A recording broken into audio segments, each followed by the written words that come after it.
Gecələr qaranlıq yollar bir sıra faciələrə səbəb olur. Buna görə sakinlər demək olar ki, hər gecə həyəcan yaşayır. Söhbət Salyanda əhalinin daha çox məskunlaşdığı kəndin küçələrindən gedir. Ətraflı əməkdaşımız Kürçaylı Məmmədovun materialından tanış olaq. Söhbət Salyan rayonunun Yenikənd kəndindən keçən və yenicə əsasla təmir olunan Ələt-Astara magistralından gedir. Yenikənd inzibati ərazi dairəsində 4 kənd yerləşir ki, bunlar Yenikənd, Həsənli, Qardili və Şəkərli yaşayış məntəqələridir. 10 min nəfərdən çox əhalisi olan Yenikənddə əvvəllər yol işıqlandırılma sistemi olub.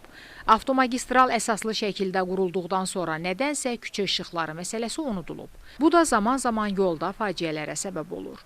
Problemlərdən biri odur ki, yolla cavan gedir, qoca gedir, uşaqlarımız gedir, gəlir. Uşaqlar hazırlığa gedir, gəlir axşam vaxtlarında. Burada avtomobil qəzaları olur, çoxlu sayda. İnsanlarımız ümumiyyətlə bu işıqlandırılma problemi ilə əlaqədar çoxlu əziyyət çəkirlər. Yolumuz bundan qabaq çox bərbad idi. Həmin bərbad vəziyyətdən çıxıb, ancaq yenə problemlər var. Kənddə müəyyən qədər nəqliyyat var, buradan keçən qonaqlar olur.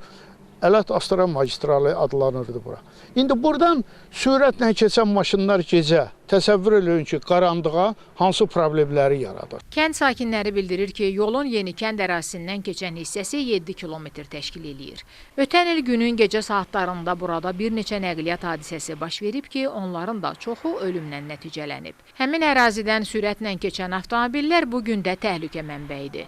Bu yoldan təkcə kənd sakinləri istifadə eləmir. Bakı və əks istiqamətə gedən avtomobillər, ağır tonnajlı yük maşınları və kənd təsərrüfatı texnikalarının da üstünlük təşkil etdiyi yolda gecə görmə minimuma enir. Piyadaların ölümləri ilə nəticələnən ağır qəzalar baş verir. Ötən il velosipedçi uşağı qaranlıq vaxtda maşın idarə edən kənd sakinləri görmədi, nəqliyyat vasitəsindən vurdu, ölümü ilə nəticələnəndi və ondan əlavə məktəb tərəfdə bir uşaq öldü, bir nəfər ağır yaralandı. İl ərzində 6-7 avtoqəza baş verirsə, onun 4-5-i ölümlə nəticələnir. Problemli məsələ ilə bağlı Avtomobil Yolları Dövlət Agentliyi ilə əlaqə saxladıq. Qurumun mətbuat katibi Anar Nəcəflinin cavabı belə oldu.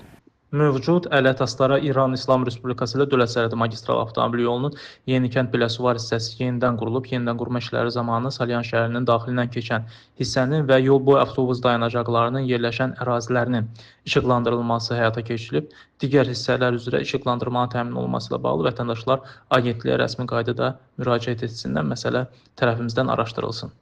İndi qalır sakinlərin aidiyyəti quruma yenidən müraciət eləməsi. Sözü gedən ünvan işıqlanana kimi məsələni gündəmdə saxlayacağıq. Pərvanə Nəhmət qızı, Kürçaylı Məmmədov, Salyan.